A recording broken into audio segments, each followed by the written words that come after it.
Hello friends, कैसे हो आप लोग। मैं उम्मीद करता हूँ आप बढ़िया होंगे, मस्त होंगे, स्वस्थ होंगे और आपकी पढ़ाई अच्छी चल रही होगी। तो देखिए, हम लोग प्रैक्टिस सेट नंबर 2 करने जा रहे हैं। ये कल गया था प्रैक्टिस सेट नंबर 1, ठीक है। आज 2 नंबर का प्रैक्टिस सेट है। चलिए पहला क्वेश्चन देखें क्या है। तो आप पहले क्वेश्चन की तरफ बढ़ रहे हैं। देखिए, पहले क्वेश्चन में दिया है हवा में उपस्थित ऑक्सीजन का प्रतिशत लगभग क्या होता है। तो हवा में जो ऑक्सीजन की मात्रा होती है वो कितनी होती है, वो लगभग 21% ऑक्सीजन होता है। तो यहाँ पे राइट आंसर क्या होगा आपका, 21 होगा। डी ऑप्शन राइट आंसर होगा, ठीक है। अच्छा, इसके अलावा नाइट्रोजन की मात्रा सर्वाधिक कितनी रहती है इसमें, जो कि मतलब जो ऑक्सीजन तो 21% हो गया, लेकिन नाइट्रोजन की जो मात्रा है 78% होती है। और कभी कभार ये भी पूछा गया क्वेश्चन है इसमें कि कार्बन डाइऑक्साइड की मात्रा कितनी होती है, तो वो होती है 0.03%, ठीक है। याद रखना क्या होती है कार्बन डाइऑक्साइड की, 0.03%, ठीक है। तो यहाँ पे राइट आंसर क्या है आपका, ऑक्सीजन का पूछा गया है तो 21 है। अगर यहाँ पे नाइट्रोजन पूछा जाता तो 78 होता, ठीक है। अगले क्वेश्चन पे आओ। परम तापमान परम तापमान पैमाना कौन सा है, ये पूछा गया है। तो यहाँ पे परम ताप पैमाना जो है वो केल्विन होता है, ठीक है। तो यहाँ पे राइट आंसर क्या होगा आपका, केल्विन होगा। बी ऑप्शन राइट आंसर होगा यहाँ पे, ठीक। अगले क्वेश्चन पे आओ। प्रकाश संश्लेषण संपादित होता है, प्रकाश संश्लेषण संपादित होता है, तो वो जितने भी पेड़ पौधे होते हैं वो भी हरे, सभी हरे पेड़ पौधों में प्रकाश संश्लेषण होता है। तो यहाँ पे राइट आंसर क्या होगा आपका, सी ऑप्शन राइट आंसर होगा, ठीक है। सी ऑप्शन राइट आंसर होगा, क्लियर। अगले क्वेश्चन को देखो। ध्वनि या ध्वनि प्रदूषण मापा जाता है, यानी ध्वनि प्रदूषण किसमें मापते हैं, तो वो आपने सुना होगा। इसका जो ध्वनि प्रदूषण मापा जाता है वो डेसिमल में मापा जाता है। और 70 से 80 जो डेसिमल होता है उससे ऊपर की ध्वनि को ही ध्वनि प्रदूषण माना जाता है, ठीक है। 70 से 80 डेसिमल से ऊपर वाली ध्वनि को क्या कहते हैं, वो ध्वनि प्रदूषण पैदा कर रही है, ठीक है। अच्छा, इसमें आप जानते हैं कि श्रव्य जो तरंगे होती हैं वो क्या होती हैं, जिसकी वैल्यू जो है ना 20 हर्ट्ज से 20,000 हर्ट्ज के बीच में होती है, वो होती हैं आपकी श्रव्य तरंगे। और अपसर्प तरंगे जिनकी 20 हर्ट्ज से कम होती है वो अवसर्प तरंगे होते हैं। परासर्प जो 20,000 हर्ट्ज से ज्यादा की होती है वो होती है परासर्प तरंगे, ठीक है। तो यहाँ पे पूछा गया था ध्वनि या ध्वनि प्रदूषण जो मापा जाता है वो किसमें मापा जाता है, तो वो डेसिमल में मापा जाता है। तो यहाँ पे राइट आंसर क्या होगा आपका, सी ऑप्शन राइट आंसर होगा, डेसिमल, ठीक है। नेक्स्ट क्वेश्चन पे आइए आप। निम्न में से कौन पर्यावरण के लिए हानिकारक है, पर्यावरण के लिए क्या हानिकारक, प्लास्टिक। क्योंकि प्लास्टिक क्या होती है, वो नॉन डिग्रेडेबल, गलती नहीं है, जमीन में पड़ी रहती है जैसे कि वैसे बहुत सालों बाद मिलती है, तो इसलिए वो क्या है, यही हानिकारक है, ठीक है। तो राइट आंसर क्या है आपका, प्लास्टिक। नेक्स्ट क्वेश्चन है, नेक्स्ट क्वेश्चन को देखिए जरा क्या है। निम्न में से कौन विश्व ऊष्मायन का उदाहरण है, मतलब विश्व में जो ऊष्मा का कारण बना हुआ है वो कौन है, तो वो क्या है, वायु प्रदूषण है, ठीक है। वायु प्रदूषण यानी कार्बन डाइऑक्साइड, CO2 की मात्रा ज्यादा बढ़ने के कारण क्या हो जाती है, ऊष्मा बढ़ जाती है विश्व में, ठीक है। तो यहाँ पे क्या वायु प्रदूषण आंसर होगा, सी ऑप्शन, ठीक। राइट आंसर होगा सी। महासागर का पृथ्वी पर पृष्ठ के अधिकांश जगह आवृत किया गया है, अधिकांश जगह आवृत किया गया है, जो लगभग महासागरीय मतलब कितना है ये पूछा गया है, ठीक है ना। तो आपने सुना होगा अगर 75% पे है, ठीक है, तो पृथ्वी का लगभग 3/4 भाग पे क्या है, जल है। पर महासागर का जो विस्तार है वो 2/3 है। तो यहाँ महासागर पृथ्वी पृष्ठ के अधिकांश जगह आवृत किया गया, पृथ्वी पृष्ठ पूछा गया, तो यहाँ पे 3/4 लगा सकते हो अपन, ठीक है। यहाँ पे राइट आंसर क्या होगा, 3/4, पहला ऑप्शन होगा। नेक्स्ट क्वेश्चन देखो यार क्या है। इस इस स्टेलेक्टाइट और स्लेगमाइट में निक्षेपण होता है, ये किसका है, मतलब ये पूछा गया है, ठीक है। तो यहाँ पे राइट आंसर क्या है आपको पता है, सी राइट आंसर होगा इसका, कैल्शियम कार्बोनेट, ठीक है। ये कैल्शियम कार्बोनेट के हैं। राइट आंसर क्या है आपका, सी। नेक्स्ट क्वेश्चन का, निम्न में से कौन वायु प्रदूषण का एक उदाहरण है। अच्छा, वायु प्रदूषण का उदाहरण क्या है, तो यहाँ पे देखो जरा, धुआं, कुहासा, ठीक है, वाहनों से निकलने वाली गैसें हैं, जलती लकड़ी और चारकोल से निकली गैस, उपयुक्त जो सभी आंसर यहाँ पे आंसर होगा, ठीक है। तो राइट आंसर क्या है, ये सभी वायु प्रदूषण के ये सभी कारण हैं, ठीक। भारत तथा दूसरे देशों में प्रदूषण को रोकने के लिए जो बनाए गए नियम हैं, ठीक है, नियमों का जो प्रयोग रोकता है वो कौन है? नहीं समझे क्वेश्चन क्या बोला है? भारत तथा दूसरे देशों में प्रदूषण को रोकने के लिए बनाए गए नियम डॉट डॉट का प्रयोग रोकता है। किसको रोकता है ये पूछा है।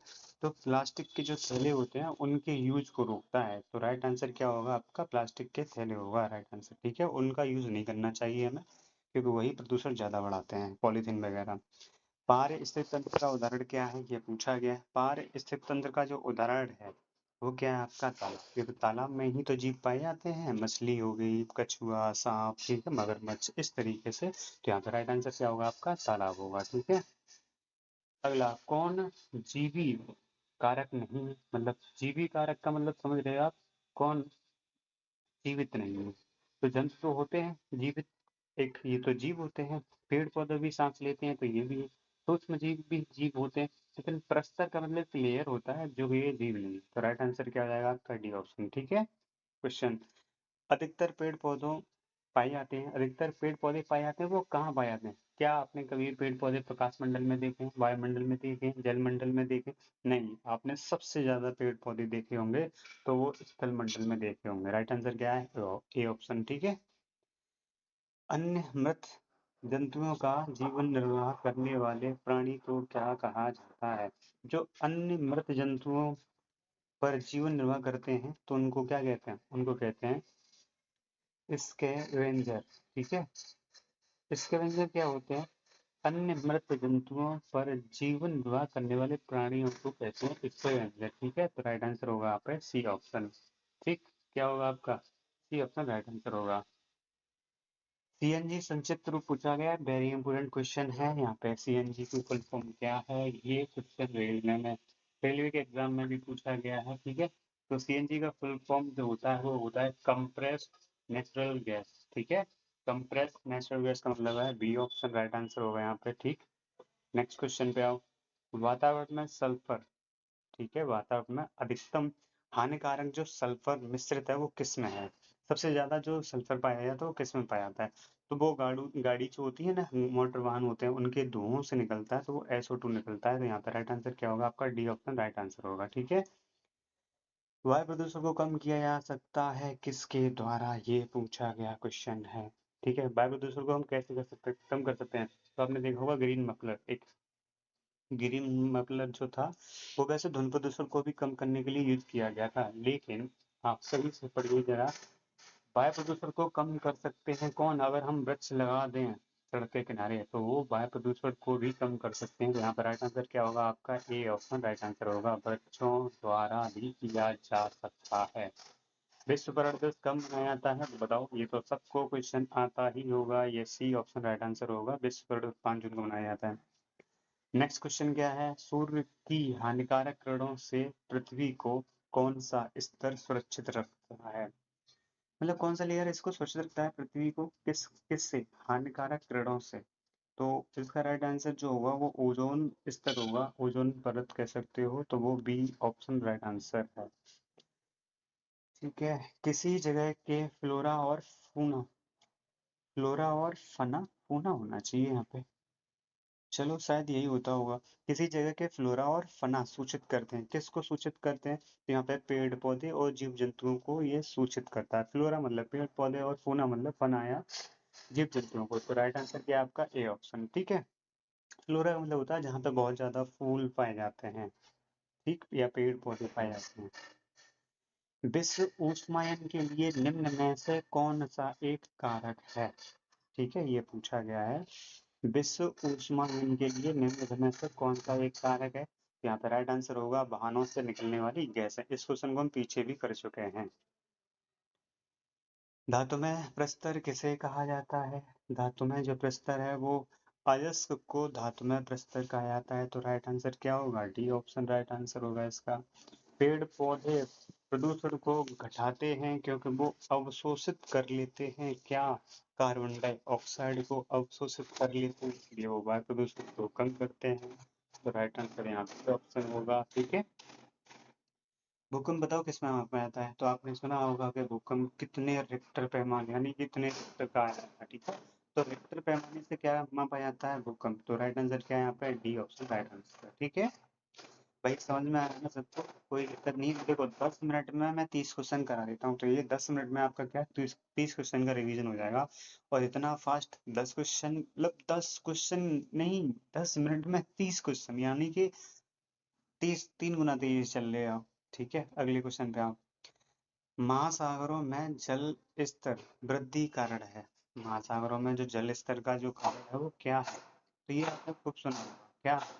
यहाँ पे ध्रुवीय प्रदेश है, वहाँ पे बर्फ पिघल जाती है, तो उसका पानी क्या हुआ? महासागर में बढ़ेगा ना जल स्तर उसका। तो इसका राइट आंसर क्या है? ये ऑप्शन ही राइट आंसर है यहाँ पे। ध्रुवीय प्रदेशों में जो बर्फ का पिघलना है वही महासागरों में जल वृद्धि का कारण बना हुआ है। ठीक है। निम्न में से कौन सा अंतर्राष्ट्रीय संस्था पूरे विश्व में पर्यावरण सुरक्षा की देखभाल करती है? ये बहुत इंपॉर्टेंट क्वेश्चन रहा आपका। तो इस पर कौन है आपको पता होगा? यूएन। ठीक है, यूनाइटेड नेशन जो है ना, पूरे पूरे विश्व में पर्यावरण सुरक्षा की देखभाल करती है। तो राइट आंसर क्या होगा आपका? D option. ठीक।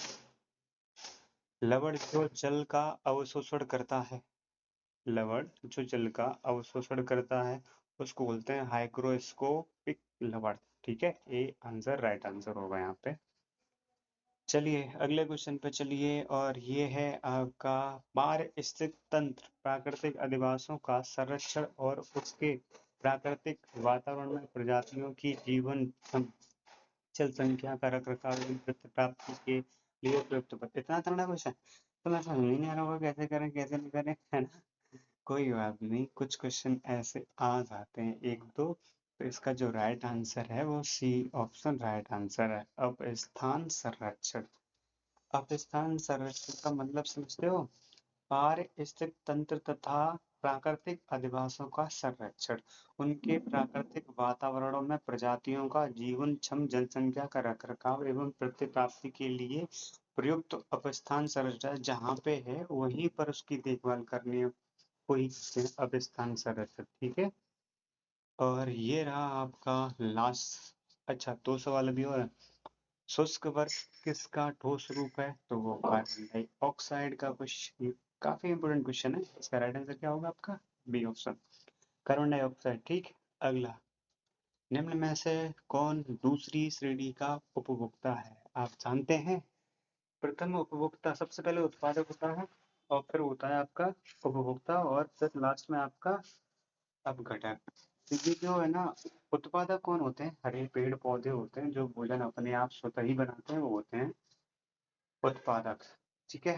दूसरा उपभोक्ता, तो प्रथम श्रेणी के उपभोक्ता होते हैं जो घास फूस खाते हैं, जैसे कि जानवर, जैसे कि भैंस गाय, इस तरीके के, खरगोश हो गया। ठीक है, जो घास फूस खाते हैं।